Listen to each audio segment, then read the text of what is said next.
പടച്ച റബ്ബേ ഇതിനുള്ള പ്രതിഫലം രണ്ടു നേരത്തും അള്ളാഹ് കൊടുക്കട്ടെ. കൂടുന്നത് തന്നെ നിങ്ങൾക്കും കൊടുത്തയച്ചോ. നസ്രിയാന്റെ വീടല്ലേ? ഓളെ ഏൽപ്പിച്ചതാണിത്.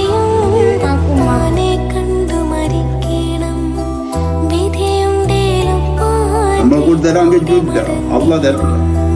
എന്താ വെച്ചാൽ ഈ റമദാനിക്ക് ഇതേറ്റ് ഇവിടെ വന്നിട്ട് ഇന്ത്യയിൽ പറയാൻ പറ്റിയ എന്റെ മരുവാണ് പോയി പറഞ്ഞ ആള്. നമുക്ക് രണ്ടു തരത്തും കൂടണട്ടാ, പിന്നാവുന്നാലും അതിന് ഈ സാധുക്കളെ കാര്യത്തിൽ എനിക്ക് ഭർത്താവിനോട് പറഞ്ഞട്ടാ.